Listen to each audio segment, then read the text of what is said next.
Hello everyone, I am going to explain question number 16 from miscellaneous exercise of chapter 7 from class 12th maths.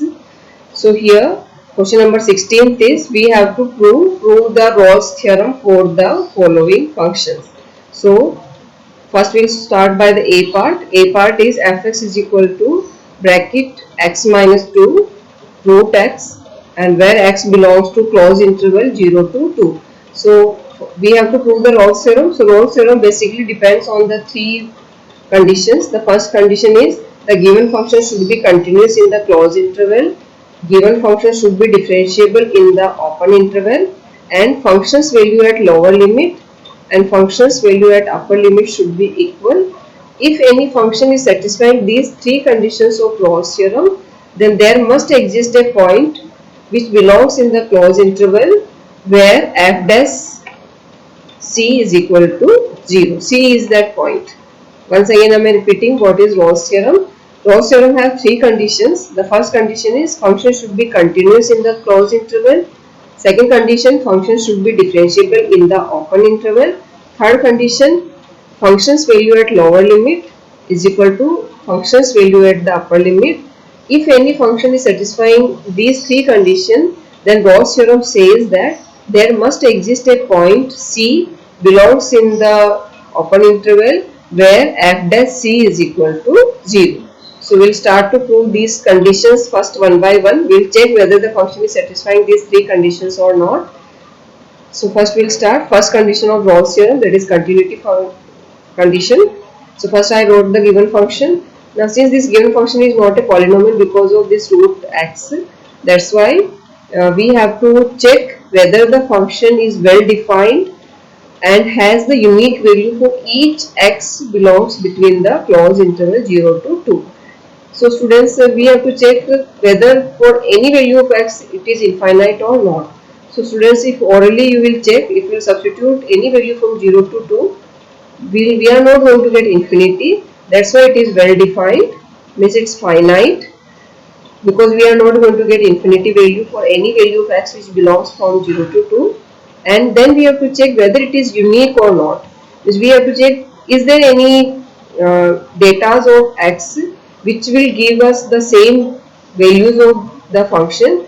So it's not going to be orally, you can check it. That's why we have to write down the language like this, that fx is finite and have unique value for each x belongs to closed interval 0 to 2. So it's very important to write it.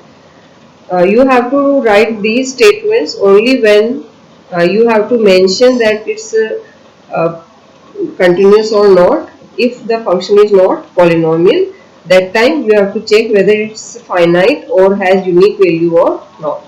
If the function is satisfying both the condition, then directly we can write down it's continuous.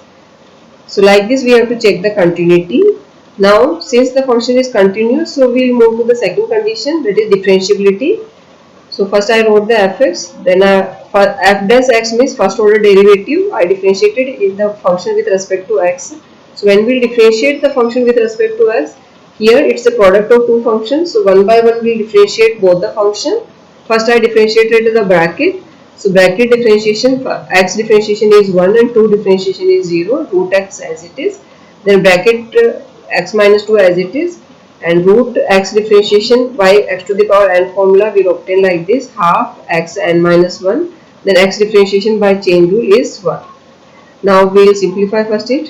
When we will open the bracket, we will get here root x, and here minus half will come, so this root x will shift down. I took here LCM. After all LCM and other things, I obtained like this. Now we have to check whether for open interval 0 to 2 it is well defined or not. Since it's open interval, or in open interval 0 is not included, so x will not acquire 0 here. So for any value it's not going to be infinity. With any value means the values which belongs between 0 to 2, because it's open interval.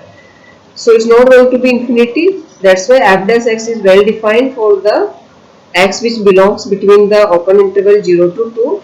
That's why f dash x is derivable in interval 0 to 2. So second condition also satisfied. Now we will move to third condition. For third condition, first I wrote the function. Then function's value at lower limit is 0, and at the upper limit also it's 0. So lower limit, function's value at lower limit and function's value at upper limit are equal. So all three conditions satisfied. So now we will mention it. Since all three conditions of Rolle's theorem is satisfied, so there must exist C belongs between open intervals such that f dash C equal to 0. So f dash C equal to 0. Conclusion is differentiation we have to keep equal to 0 from here. Now why I wrote this? Because students, we already calculated f dash x in previous step, that is 3x minus 2 upon 2 root x. So this is our f dash x which we calculated before. So instead of x I wrote only c, that will give us f dash c. So this is our assumption, I assume it as 0. From here I calculated the value of c, and that the value of c I got as 0.67, and we have to check whether it belongs between the open interval or not. Since it belongs between the open interval, that's why where f dash c is 0. So Rolle's theorem is proved for the given function. Now we'll move to the B part. In B part, we have a polynomial function, and again we have to prove the Rolle's theorem. So Rolle's theorem have three conditions. First condition is the function is continuous in the open closed interval. Sorry, again I am repeating. Rolle's theorem have three conditions. First condition is function should be continuous in the closed interval.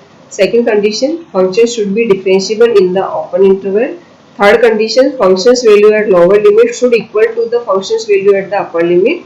If three conditions are satisfying, then Rolle's theorem says that there must exist a point C belongs in the open interval where f dash C equal to 0. So we'll start to prove it. So first I opened both the brackets and I found that it's a polynomial. Since it's a polynomial function, so we don't have any tension, since the polynomial function is continuous as well as differentiable for every real number. So simply just write down the language. Fx is a polynomial function. As we know that polynomial function is differentiable as well as continuous for every real number. So the first condition is fx is continuous in closed interval 1 to 3 and fx is differentiable in the open interval 1 to 3. Now third condition, function's value at lower limit, when we substitute instead of x11 we will get 0, and the function's value at upper limit, that is 3, again we obtained 0.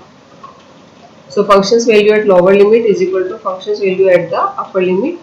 Since all three conditions of Rolle's theorem is satisfied, so there must exist a point C belongs in the open interval where f dash C equal to 0. So first I wrote here fx and then I differentiated it with respect to x. So when I differentiated it with respect to x, I got 2x minus 4 and we got f dash C. So I replaced x by c. I assumed f dash C equal to 0. From there I got the value of c as 2, and we have to check whether this value of c belongs in the open interval or not. So when we have to check it, we will find that it belongs in the open interval where f dash C equal to 0. So like this, Rolle's theorem is proved for the B part also. So students, I hope both parts of question number 16 are clear to you. In this we have to prove the Rolle's theorem, and if you have any problem you can write in comments so that I can clear out. Thank you.